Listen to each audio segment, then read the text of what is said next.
또 사람들에게는 영원을 사모하는 마음을 주셨느니라. 그러나 하나님이 하시는 일의 시종을 사람으로 측량할 수 없게 하셨도다. 사람들이 사는 동안에 기뻐하며 선을 행하는 것보다 더 나은 것이 없는 줄을 내가 알았고, 사람마다 먹고 마시는 것과 수고함으로 낙을 누리는 그것이 하나님의 선물인 줄도 또한 알았도다. 하나님께서 행하시는 모든 것은 영원히 있을 것이라 그 위에 더할 수도 없고 그것에서 덜할 수도 없나니, 하나님이 이같이 행하심은 사람들이 그의 앞에서 경외하게 하려 하심인 줄을 내가 알았도다. 아멘. 아멘. 오늘 예배하는 여러분에게 하나님의 은혜와 약속이 가득 채워지는 예배되기를 주님의 이름으로 축복합니다. 아멘. 책을 하나 소개합니다. 책 제목은 자기 앞에 생이라고 하는 책입니다. 이 책의 저자는 러시아 이민자 출신이며 유대인인 프랑스 사람입니다. 프랑스 현대문학 작가의 에밀 아자르라고 하는 사람의 작품입니다. 그래서 이분이 장편 소설을 써서 콩쿠르상의 상을 받게 되어지는데, 이분은 이 이름뿐만 아니라 로댕가리라고 하는 이름이 또 있습니다. 하늘의 뿌리라고 하는 또 책을 써서 콩쿠르에 우승을 하게 되어지는데, 상품을 받게 되는데, 똑같은 사람인데 두 가지 이름을 쓰는 이유는 작가 하나에게 상을 두 개 줄 수 없기 때문에 이 사람이 다른 가명을 써가지고 작품에 출전을 합니다. 이 에밀 아자르라고 하는 자기 앞에 생이라고 하는 책의 내용은 이런 겁니다. 아주 가난한 그 마을이지요. 도시 빈민들이 살아가는 곳에 한 여인이 등장합니다. 이 여인은 로자라고 하는 아줌마인데, 이분의 나이는 69입니다. 이분은 예전에 뭘 했느냐? 글쎄 표현이 그 책에 보면 창녀라고 하는 표현을 씁니다. 몸을 팔아서 살아가는 여인. 그러다가 나이가 들어서 일을 할 수 없게 돼서 이 여인이 하는 일은 뭐냐? 당시 몸을 파는 여인들이 부지 중에 임신을 해서 아이를 낳게 됩니다. 그 낳은 아이들을 이제 돌보는 일을 합니다. 그래서 그곳에 여러 아이들이 있는데 14살 먹은 소년 아이가 있습니다. 이 14살 먹은 소년 아이도 엄마가 그렇게 창녀로 살다가 결국은 엄마가 데리고 있을 수 없어서 이 로자라고 하는 이 아줌마 밑에서 이제 맡기게 되어집니다. 그래서 이 14살 먹은 소년하고 이 69살 이 아줌마하고 갈등이 아주 굉장히 서로 아주 개성이 강합니다. 그러다가 거기 또 한 사람 함이라는 할아버지가 나옵니다. 이제 중재를 하면서 이 아이들을 돌보고 주변의 마을 사람들과 관계 속에서 이제 여러 가지 이런 일들이 많이 나옵니다. 그러다가 이제 이 14살 먹은 아이는 자기의 꿈을 자꾸 찾습니다. 그러다가 이 할아버지가 무슨 얘기를 합니까? 니스라는 곳을 말합니다. 이 니스는 지중해를 품은 프랑스의 아주 좋은 도시입니다. 그래서 사람들이 니스에 가면 행복할 거라고 이야기를 합니다. 그런데 할아버지는 네가 니스에 가도 결코 그곳에는 행복 있지 않다. 그러면서 이 아이가 할아버지 그러면 정말 인간의 참된 행복이 뭐예요?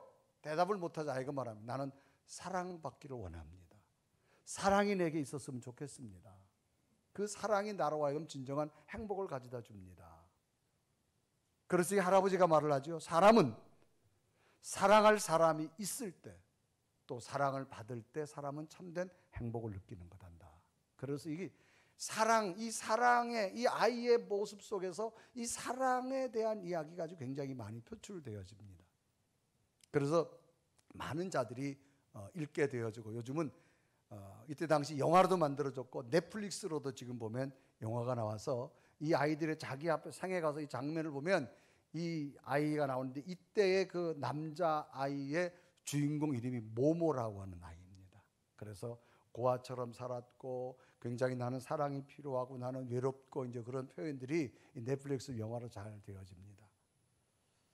이러다가 이 소설을 한 사람 읽게 되어지는데 1967년생이지요. 이분이 광주 일고를 다니다가 교통사고를 당합니다.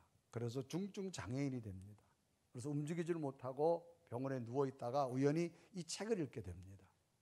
이 책을 읽어보니까 정말 이 모모라고 하는 이 소년의 삶이 너무너무 힘든 거예요. 그런데 이 모모가 갈망하는 게 사랑이에요, 사랑. 그런데 자기가 정상적으로 살다가 중증 장애인이 돼가지고 병원에 누워 있으니까 자기가 이제 대할 수 있는 사람은 자기를 아껴주는 친구들밖에 없는 거예요. 그래서 친구들의 소중함을 느끼며 친구의 사랑을 느껴요. 그래서 이 모모라는 소년하고 자기하고 너무 흡사하다는 거예요. 자기 흡사하다는 거예요. 외롭고 힘들고 과연 내 인생의 미래의 꿈은 어떻게 될까? 그래서 이분이 그 사랑, 이 친구의 사랑이 마치 모모가 그리는 사랑하고 너무 같다. 그래서 결국 이 고백도 이 사랑, 인간은 사랑 없이는 정말 살 수 없구나라고 하는 걸 이야기하면서 이분이 글을 씁니다. 글을 써 내려가는데 이분의 글귀를 쭉 보면 이런 거예요. 이 모모란 소년이 자기 너무 똑같아. 모모는 무지개와 같고 생을 쫓아가는 그냥 시계바늘처럼 뛰어가고 방랑자 같고 어떨 때는 기뻐서 날뛰기도 하고 저 프랑스의 도시 니스라고 하는 것을 찾아가면 행복이 있을 것 같지만 그러나 진정한 행복은 뭐냐? 사랑이다라는 겁니다. 그래서 이분이 그걸 가지고 이 신말을 썼는데 거기다가 이제 중증 장애이다 보니까 음악을 접하게 됩니다. 그래서 곡을 붙이게 돼요. 그 곡을 붙였는데 이것이 1978년도에 조선대학교 화학공학과 다니는 학생이 이 곡을 받아가지고 노래를 부르게 되는, 이분도 장애를 가지고 있습니다. 그래서 이분이 노래를 전라남도 대학가요제 같은 전일방송에 가서 대상을 받다가 그것이 갑자기 지방에서 또 서울로 올라오게 됩니다. 그래서 우리나라의 복고풍이었다가 새로 어떤 철학적인 노래로 이 시대가 확 바뀌어진 노래의 계기가 바로 이 모모라고 하는 노래. 김만준 씨가 불렀던 이 모모. 그러니까 가사 구절 하나는 굉장히 철학적인 의미로 담겨져 있는 그런 노래로 되어져서 사람들에게 새로운 좀 자기 생을 생각할 수 있는.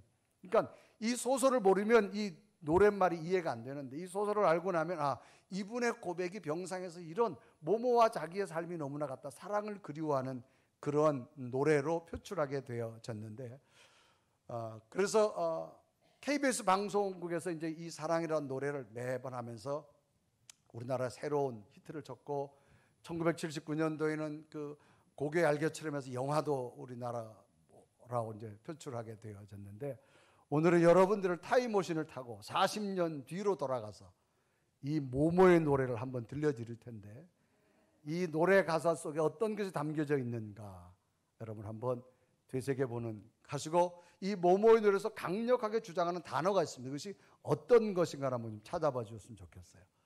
자, 한번 40년 전으로 돌아갑니다.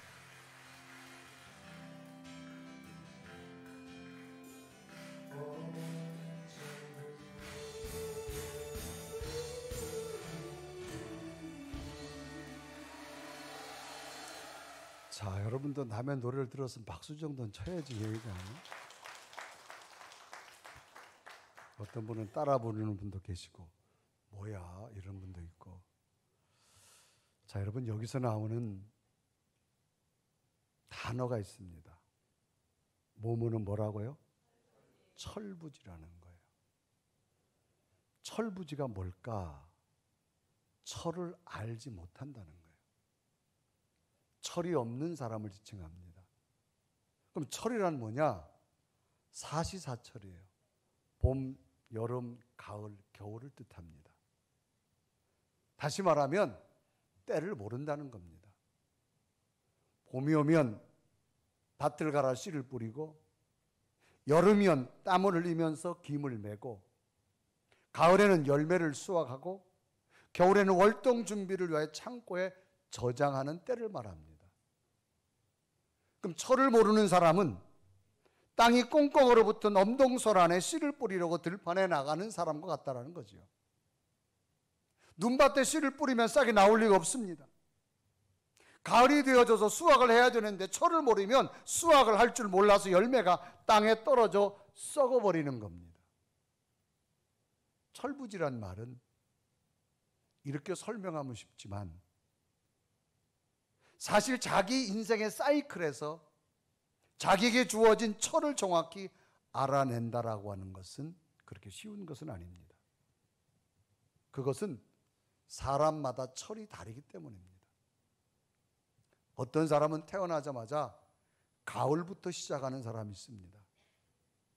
간혹 부모님이 경제적 여유가 있어서 이 가정에 태어난 아들은 부모님이 물려준 많은 재산 덕분으로 과일부터 열매부터 따먹기 시작합니다. 그래서 땀 흘려 만든 열매의 소중함을 모릅니다. 가을의 열매를 잘 모릅니다. 결국 땀 흘림으로 만들어진 열매의 중요함을 모르다가 가을 다음에 자연이 다가오는 엄동설한의 겨울을 만나게 되면 당황하기 시작합니다. 삶의 의욕을 잃어버리고 맙니다. 또는 반대로 겨울부터 시작하는 사람이 있습니다.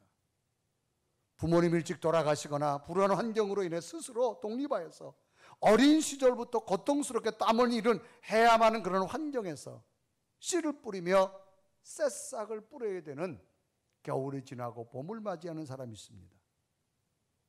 이럴 때 혹독한 겨울이 지나고 봄에 씨를 뿌리는 사람의 마음은 새싹의 기대와 풍성한 열매를 기대하는 가을의 기다림의 설레임을 가지고 씨를 뿌리게 됩니다.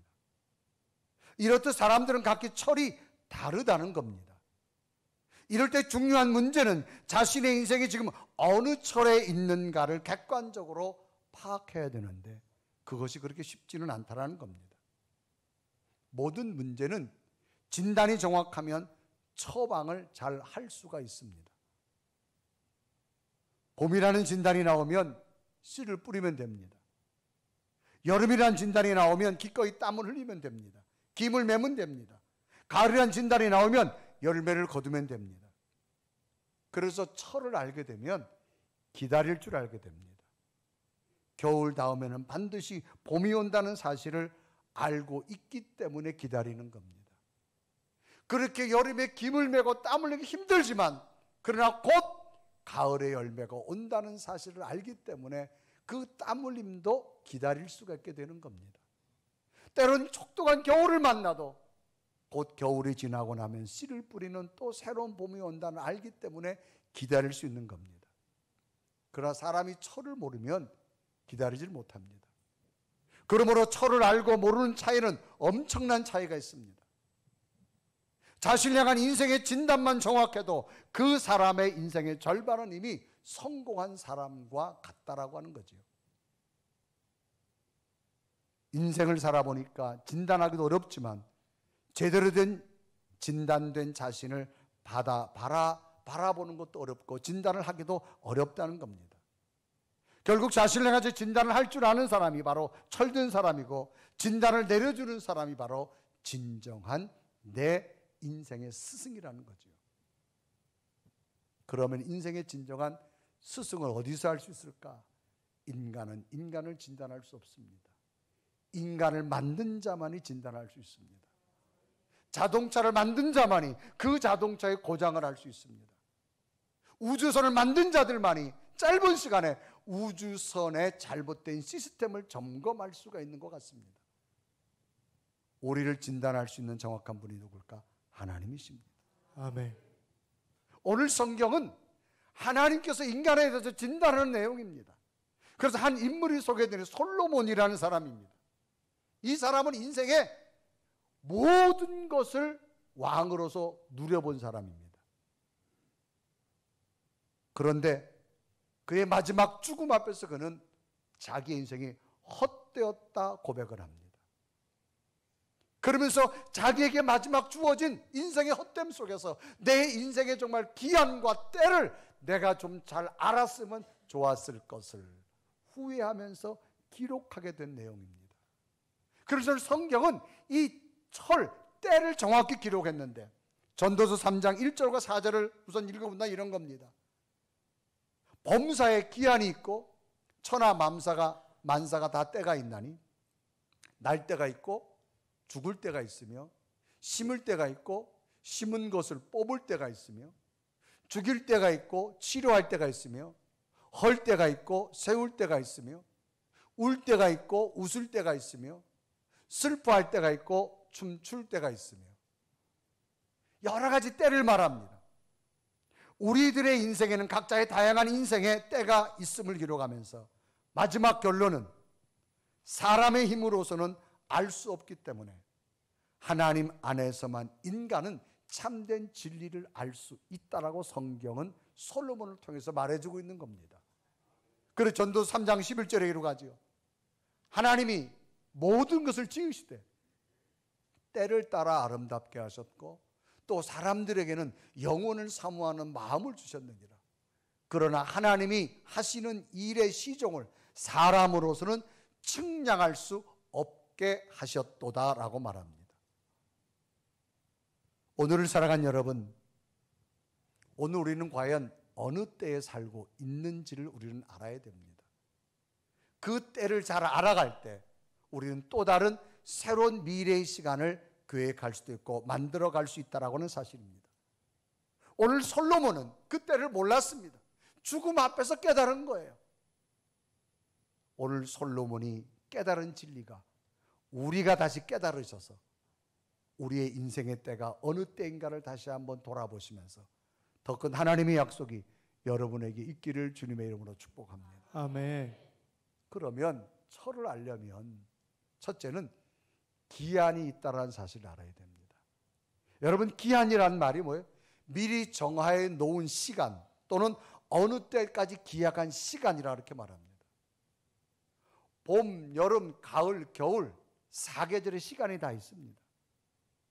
이 시간이 있음을 우리는 알아야 된다 그 말이죠. 소비자들이 물건을 고를 때에 제일 먼저 확인하는 것이 있습니다. 그것이 뭐냐? 유통기간입니다. 품질의 유통기간이 참 중요하지요. 유통기간은 제품의 제조일로부터 소비자가 판매가 허용되는 기간을 유통일자라고 말합니다. 그래서 유통기간이 지나면 판매할 수 없게 만들었습니다. 이 유통기간은 제품의 신선도와 맛과 품질을 유지할 수 있는 가장 기본적인 조건 중에 하나가 바로 이 유통기간입니다. 그럴 때 미리 정하여지자 기한을 안다라고 하는 것은 매우 중요한 것이지요. 신선한 야채도 신선도와 맛이 유지되는 기한이 있습니다. 탐스러운 과일도 신선도와 맛이 유지되는 기한이 있습니다. 최고 특등급의 고기도 신선도와 맛이 유지되는 기한이 있습니다. 그러나 기한이 지나면 모든 것이 변화되고 맙니다. 맛도 신선도도 상품의 가치도 떨어져 버리고 맙니다. 우리의 인생도 기한이 있는데 우리의 인생의 유통기간은 얼마나 될까라고 하는 겁니다. 각자 개인에 따라 다르지만 분명한 사실은 천년 만년은 아니고 분명한 기한이 있다라고 하는 겁니다. 이 기한은 과거와 현재와 미래라고 연결해 주는 시간 속에서 분명한 기한이 있음을 말합니다. 시간에는 두 가지의 시간 개념이 있습니다. 고대 그리스 신화를 보면 두 가지 개념은 하나는 크로노스 시간이라는 개념하고 하나는 카이로스라는 시간 개념이 있습니다. 크로노스는 물리적 시간입니다. 초침이 째깍 그냥 흘러가는 시간을 크로노스라고 말합니다. 카이로스라는 시간을 뭐냐? 의미가 부여된 시간을 말합니다. 그냥 째깍 흘러가는 시간이 아니라 그 흘러가는 시간 속에 무엇인가 특별한 의미가 남겨지고 만들어지는 시간을 바로 카이로스라 시간이라 그렇게 말합니다. 그냥 물리적 시간, 크로스 시간은 무엇을 의미하느냐? 그리스 신화에 보면 잔인한 아버지에 관한 이야기가 나옵니다. 제우스 신의 아버지가 크로노스 신입니다. 이 크로노스는 자식이 태어나보자 족족 잡아먹습니다. 그래서 고대의 이 조각품들에도 보면 자식을 잡아먹는 그 조각품들을 그렇게 이 그리스 신화를 통해서 만들어진 것을 봅니다. 그래서 자식들을 다 잡아먹는데 그 자식을 잡아먹는 이유가 뭐냐? 저 자식이 커가지고 자기를 쫓아낼까 봐, 자기 왕권을 뺏어갈까 봐.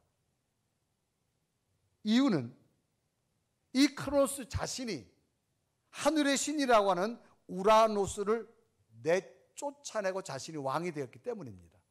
그래서 자기 자식들도 크면은 자기를 쫓아낼까 두려우기 때문에 태어난 자식을 다 잡아먹습니다. 그런데 크로스의 아내 레아는 5명의 아이를 남편이 다 잡아먹습니다. 마지막 6번째가 태어나서는 차마 줄 수가 없어서 남편을 속입니다. 그 아이를 낳자마자 유모한테 빼돌리고 보자기에 돌덩이를 싸가지고 남편 크로스에 갖다 줍니다. 그래서 마지막 이 크로노스만이 그 자리에서 살아남게 되어지지요. 덕분에 그때에 목숨을 건진 아들 이 제우스입니다. 그래서 이 예언대로 이 제우스는 훗날에 또 크로스를 처단합니다.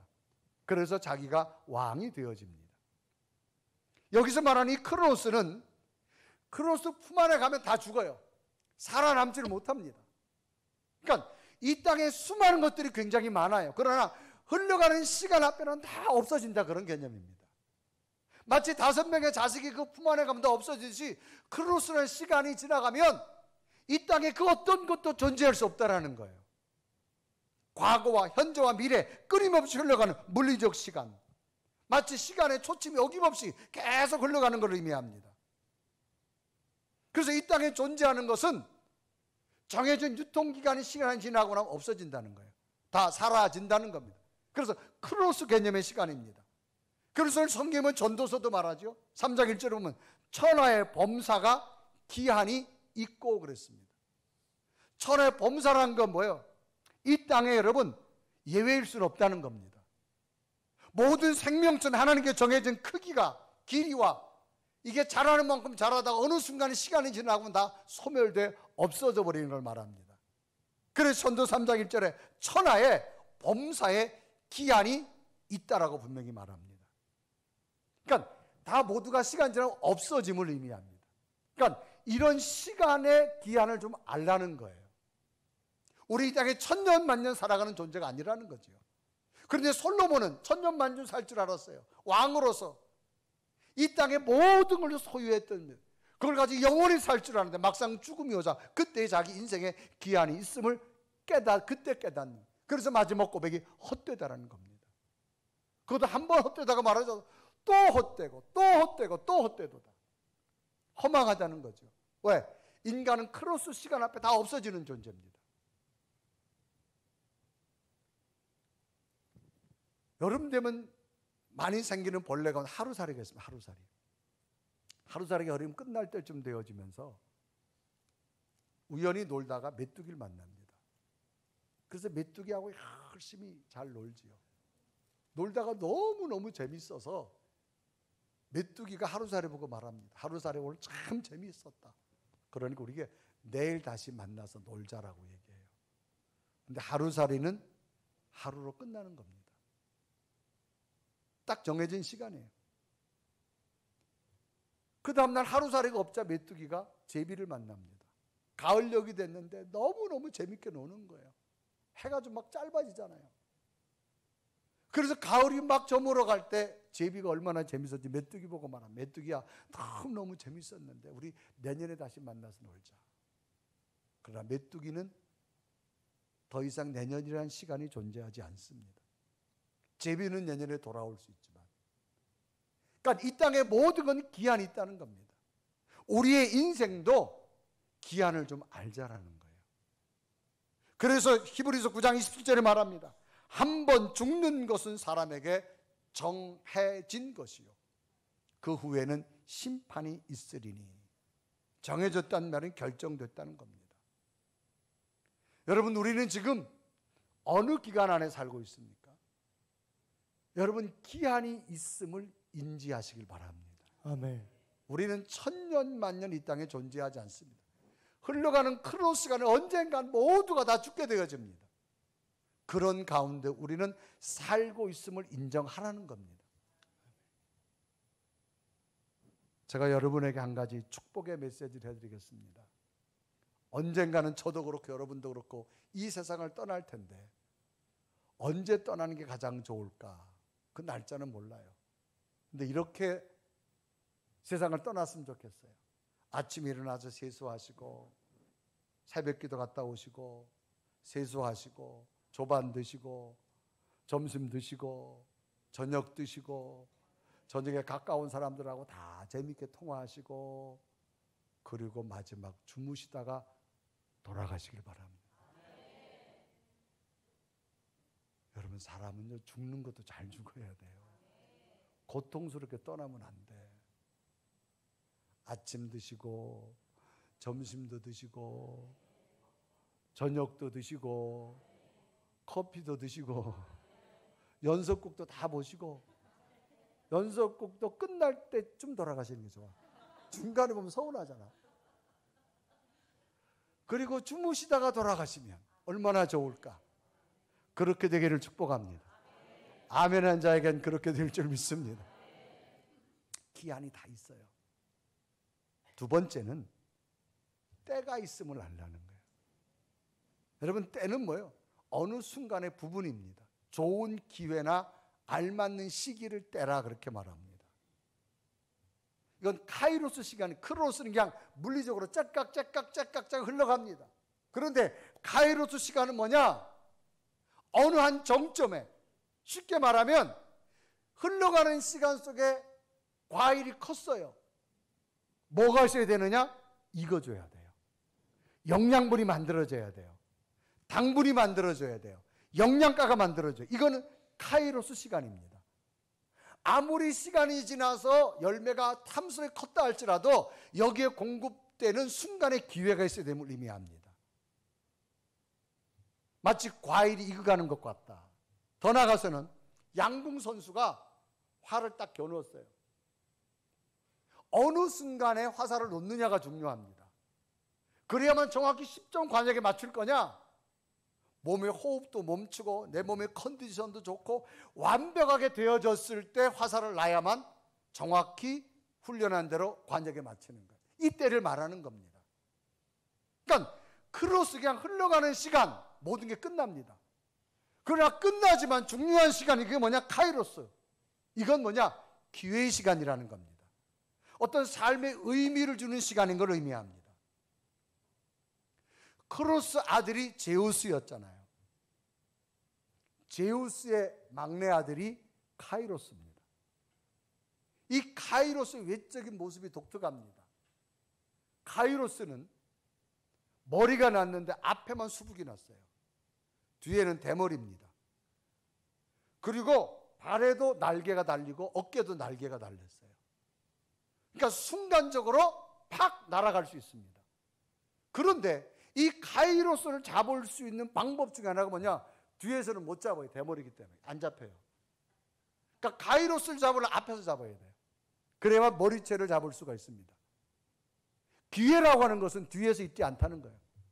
내게 다가온 순간 잡으라는 겁니다. 이게 카이로스라는 시간이에요. 그러니까 여러분, 다 기회 지난 다음에 아이쿠 그렇게 하지 말라는 거예요. 이 기회가 내게 왔을 때 흘러가는 시간 속에서 내게 어떤 기회가 왔느냐, 이걸 잡을 수 있는 때를 알으라는 거죠. 그래서 성경 본문은 솔로몬이 죽음 앞에서 자기에게 이런 때가 쭉 있었음을 설명합니다. 우리 한번 전도 3장 1절에서 8절까지 한번 읽어볼 텐데요. 솔로몬에게 어떤 때가 지나간 걸 아쉬워했을까? 한번 읽습니다. 시작. 범사에 기한이 있고 천하 만사가 다 때가 있나니 날 때가 있고 죽을 때가 있으며 심을 때가 있고 심은 것을 뽑을 때가 있으며 죽일 때가 있고 치료할 때가 있으며 헐 때가 있고 세울 때가 있으며 울 때가 있고 웃을 때가 있으며 슬퍼할 때가 있고 춤출 때가 있으며 돌을 던져 버릴 때가 있고 돌을 거둘 때가 있으며 안을 때가 있고 앉는 일을 멀리할 때가 있으며 찾을 때가 있고 잃을 때가 있으며 지킬 때가 있고 버릴 때가 있으며 찢을 때가 있고 꿰맬 때가 있으며 잠잠할 때가 있고 말할 때가 있으며 사랑할 때가 있고 미워할 때가 있으며 전쟁할 때가 있고 평화할 때가 있느니라. 그러니까 수많은 기회가 있다라는 겁니다. 이 기회를 어떻게 잡느냐가 참 중요합니다. 그런데 기회는 뒤에서는 안 잡힌다는 겁니다. 내게 앞에 다가올 때만이 그 기회를 잡을 수 있다는, 그래서 때를 알아라 그렇게 말합니다. 그래서 전도 3장 1절에 말하죠. 천하에 범사에 기한이 있고 천하 만사가 다 때가 있다. 천하 만사가 다 때가 있어요. 때가 있어요, 여러분. 하나님이 이루어지는 때를 알 수 있는 게 지혜입니다. 하나님의 때를 어떻게 알 수 있을까? 하나님이 내 안에 들어오면 알 수 있습니다. 하나님이 내 안에 들어오지 않고는 우리는 모릅니다. 하나님을 만드신 분만이 하나님의 때를 알 수가 있습니다. 그래서 우리가 오늘도 살아갈 이유가 하나님과 더불어 살아가야 됩니다. 아멘. 그래서 하나님께서 그 때를 허락해 주시는 거예요. 창세기 보면 아브라함이 소개됩니다. 하나님께서 아브라함에게 복의 근원으로 세우시고 아브라함에게 자식을 주겠다고 분명히 약속을 합니다. 그래서 창세기 13장 16절에 이루어가죠. 내가 내 자손이 땅의 티끌 같게 하리니 그랬습니다. 그리고 내 자녀를 사람이 땅에 티끌 등에 셀 수 있을진데 내 자손도 세리라, 많은 자녀를 주겠다고 말합니다. 그런데 아브라함이 시간이 지나도 자식이 없어요. 불안해지기 시작합니다. 하나님이 약속에 자꾸 희미해져요. 그래서 방법을 통해서 자기 몸쪽 하가를 통해서 생명 임신을 해서 이스마엘을 얻게 되지요. 그런데 그 가정에 문제가 생깁니다. 하인이 오히려 주인의 아들을 임신하고 나니까 원래 부인 사라를 홀대하기 시작합니다. 그래서 창세기 16장 3절에 이루어가죠. 아브라함이 하갈과 동침하였더니 하갈이 임신하매 그가 자기의 임신함을 알고 그의 여주인을 멸시한지라. 오히려 임신하면 더 좋을 줄 알았는데 불행해지기 시작했어요. 이스마엘이 태어났어요. 이스마엘이 행복할 줄 알았는데 웬걸 하나님의 때에 하나님께서는 약속대로 아브라함 가정에 사라를 통해서 이삭이란 생명을 줍니다. 그래서 창세기 21장 2절에 말하죠. 사라가 임신하고 하나님 말씀하신 시기가 되어 노년에 아브라함에게 아들을 낳으니 이삭도 생겼고 이스마엘도 생겼어요. 행복해질 수 없는 가정이 되어버렸습니다. 결국은 이스마엘을 내보내야만 됩니다. 아브라함이 하나님의 약속을 좀 더 기다렸으면, 하나님의 때를 기다렸으면 하나님은 하나님의 때에 하나님의 약속을 이루신다라고 하는 겁니다. 아멘. 그러니까 우리가 하나님의 때를 몰라요. 그러므로 하나님이 내 속에 계실 때 하나님의 때를 알게 될 줄로 믿습니다. 아멘. 다윗 하나님 마음에 합한 자라 그랬습니다. 다윗 때에 국가가 굉장히 번성합니다. 근데 다윗은 하나님 마음에 합한 자는 믿음이 많았어요. 하나님 중심적이에요. 어느 날 자기가 보고 나니까 자기는 화려한 궁궐에 살아가는데 하나님의 법궤가 있는 천막에 있는 거예요. 그래서 다윗이 선지자에게 말합니다. 선지자여, 내가 돈을 들여가지고 하나님의 성전을 멋지게 세우겠습니다. 그렇게 말합니다. 그래서 사무엘하 7장 2절에 말하죠. 왕이 선지자 나단에게 이르되 볼지어다 나는 백향목궁에 살거늘 하나님의 교회는 휘장 가운데 있도다. 자기가 봐도 아닌 것 같아. 그래서 내가 하나님의 성전을 세우겠다 말합니다. 그런데 하나님은 다윗에게 성전 세우는 거 허락하지 않습니다. 너는 아니다. 다윗은 지금 모든 걸 할 수 있는 왕입니다. 그런데 하나님이 선지자를 통해서 너는 하지 마라. 하지 말아야 될 이유에 대해서 이야기합니다. 그러자 다윗이 하나님의 때를 받습니다. 그래서 자신은 성전 건축을 하지 않고 오히려 아들 솔로몬이 성전을 건축 모든 걸 완벽하게 준비해 놓는 단계까지만 합니다. 그래서 역대상 22장 10절에 말하죠. 그가 내 이름을 위하여 성전을 건축할지라. 그는 내 아들이 되고 나는 그의 아버지가 되어 그 나라 왕위를 이스라엘 위에 굳게 세워 영원까지 이르게 하리라 하셨나니라고 말합니다. 그러니까 다윗은 하나님의 때를 알았습니다. 열매를 맺게 하시는 분이 하나님이십니다. 아무리 꽃이 화려해도 여러분 암수꽃 하나 이거 여러분 안 해주면 열매 맺을 수 없습니다. 열매를 맺게 하시는 분이 하나님이십니다. 아멘. 그러니까 하나님의 때를 잘 알아가라 그 말이에요. 그럼 하나님의 때가 뭐냐? 우리는 몰라요. 하나님이 내 안에 들어올 때 알게 될 줄로 믿습니다. 아멘. 그리고 전도서 3장 11절에 말합니다. 하나님이 모든 것을 지으시되 때를 따라 아름답게 하셨고 또 사람들에게 영혼을 사원함 마음을 주셨느니라 라고 말합니다. 그러면서 또 사람들에게는 영혼을 사원함 마음을 주셨느니라. 그러니까 우리가 아무도 모른다고 성경은 말합니다. 측량할 수 없다고 말합니다. 오늘 우리에게 뭐가 필요할까요? 때를 아는 지혜가 필요할 줄로 믿습니다. 아멘.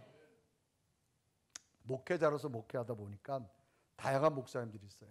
어떤 목사님들이 있느냐? 성전 건축만 열심히 하는 분이 있어요.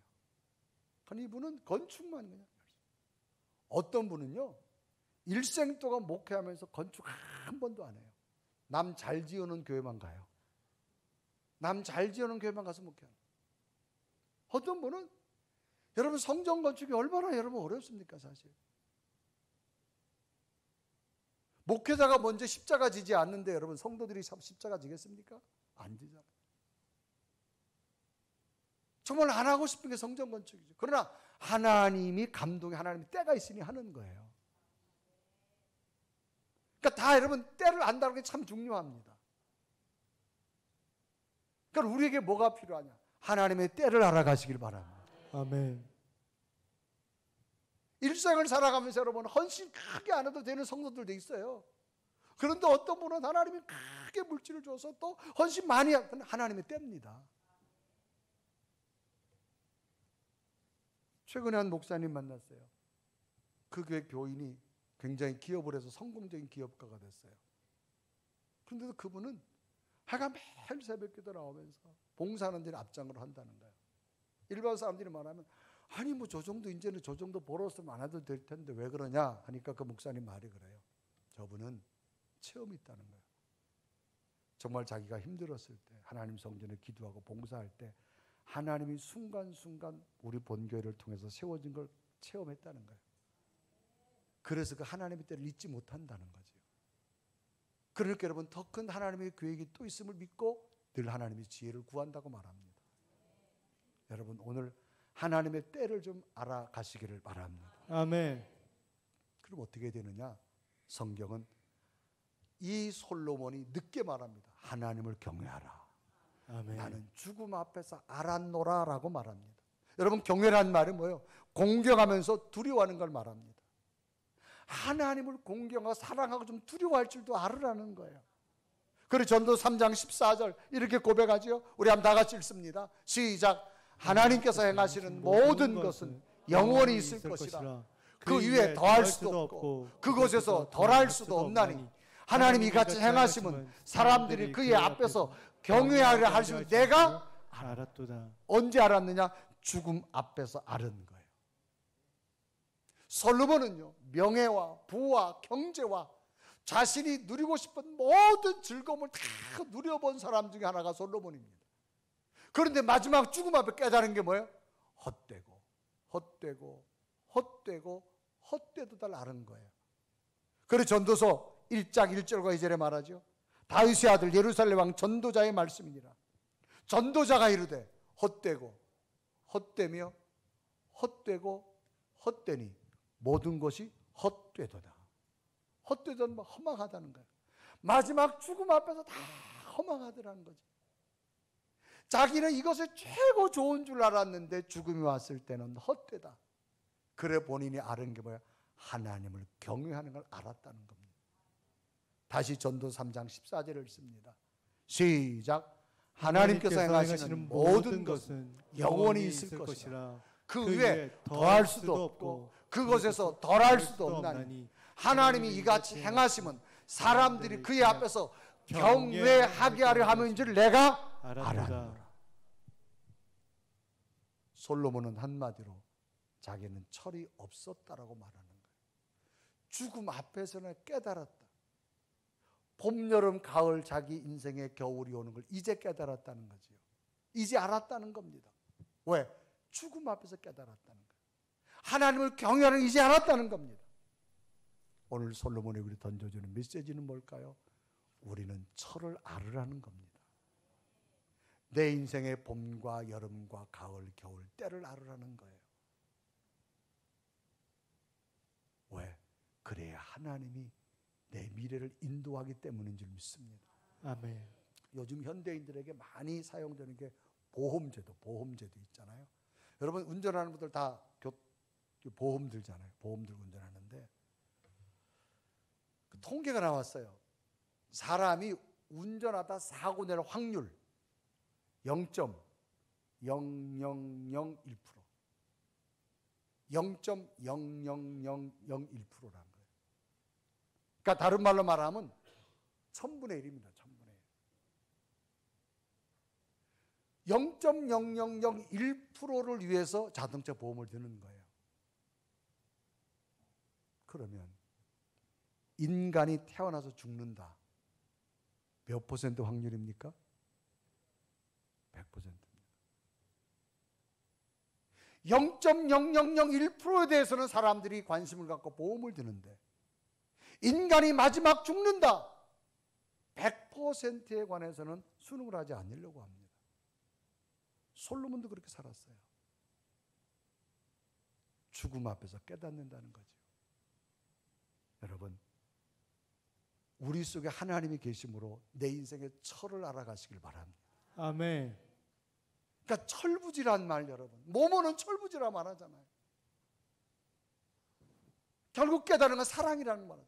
우리 속에 하나님의 은혜가 없이는, 하나님의 사랑이 없이는 우리가 살아갈 수 없음을 성경은 우리에게 다시 일러주고 있는 말씀. 여러분, 하나님 안에서 여러분 기한도 좀 알아가시고, 아멘. 하나님의 때도 지나간 다음에 잡지 마시고 앞에서 잡으시고, 아멘. 하나님을 사랑하고 두려워하셔서 하나님이 인도하는 복된 길 여러분에게 앞으로 펼쳐졌으면 좋겠어요. 아멘. 여러분 가정과 자녀들에게 펼쳐졌으면 좋겠어요. 아멘. 하나님의 때에 어리석은 자가 되지 마시고 하나님의 약속이 날마다 때를 따라 돕는 은혜로 충만한 여러분 되기를 주님의 이름으로 축복합니다. 우리 한번 고백하며 찬양할까요? 그 하나님의 약속은 지금도 변함이 없습니다. 그 약속 지금도 내게 이루어질 줄 믿습니다. 고백하며 찬양합니다. 하나님 한 번도 나를 실망시킨 적 없으시고 언제나 공평과 은혜로 나를 지키셨네. 오신실하신 주, 오신실하신 주, 오신실하신 주, 내 너를 떠나지도 않으리라. 내 너를 떠나지도 않으리라. 내 너를 버리지도 않으리라. 약속하셨던 주님, 그 약속을 지키사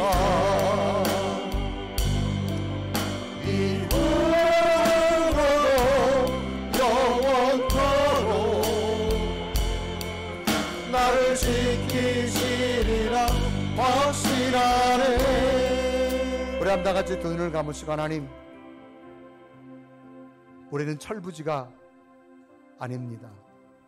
하나님이 내 안에 계시기에 하나님 인도하는 봄, 여름, 가을, 겨울, 하나님이 이끄시는 그 지혜로운 삶을 살기를 원합니다. 하나님, 내게 기한을 알게 하시고 하나님의 때를 알게 하시고 하나님이 인도하는, 하나님의 약속을 붙들 수 있는, 하나님을 경외하는 자가 되기를 원합니다. 아멘. 솔로몬은 자기 인생이 다 끝난 다음에 늦게 알은 깨달음을 우리에게 일러주는 이유는, 솔로몬은 자기의 어리석음처럼 되풀이하지 않기를 원하는 바람으로 기록된 성경. 사람은 기한과 때를 알면 성공적인 삶을 살아갈 수 있습니다. 하나님, 늘 하나님이 내 안에 계셔서 여기까지 인도하신 하나님, 또 미래에도 하나님이 새로운 길로 인도해 주실 줄로 믿습니다. 아멘. 그 약속을 믿고 하나님 이 땅에 내게 주신 기한에 최선을 다해 살겠습니다. 하나님의 때가 내게 왔다면, 성령의 감동으로 내게 함께 하신다면 그 기회는 붙들 수 있는 믿음 되겠습니다. 하나님 경외하며 살겠습니다. 그래 날마다 우리 가정과 우리 자녀들의 삶 속에 하나님의 풍성한 열매가 맺혀지는 은혜로 허락하여 주옵소서.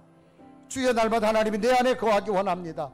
오늘도 피할 길을 주서 여기까지 인도하신 하나님, 돌아갈 길을 주서 여기까지 인도하신 하나님, 새로운 인생의 위험한 고비고비마다 나를 업고 안아서 여기까지 인도하신 하나님 감사합니다. 더 큰 믿음으로 살아가는 내 믿음 되게 하여 주시고, 하나님 안에서 하나님을 살아가며 두려워하는 하나님 경외하는 믿음이 내게 있게 하여 주옵소서. 이 고백이 나를 이끌게 하여 주옵소서. 간절히 고백하며 기도드립니다. 살아계신 하나님, 오늘 하나님 성령에 대하여 하나님과 기도합니다. 간구합니다.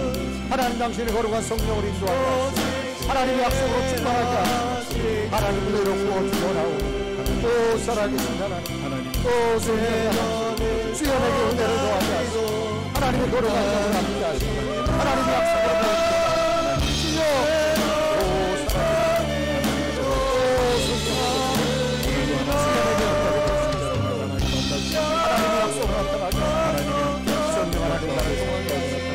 하나님의 약속을 나타나고 하나님의 기적을 나타나고 주의 권능과 능력과 약속을 하나님만을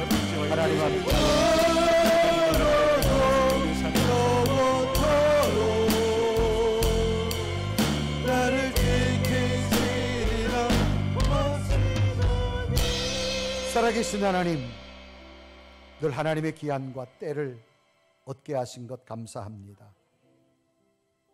하나님의 계획은 더할 수도 없고 덜할 수도 없다고 했습니다. 솔로몬은 자기 생각대로 살다가 후에 깨달았는데 오늘 말씀을 통해서 하나님 내게 생명 주신 거 감사합니다. 이 땅을 살아가는 시간까지 건강함을 허락하여 주옵소서. 하나님, 기회는 뒤에서 잡을 수 없다 그랬습니다.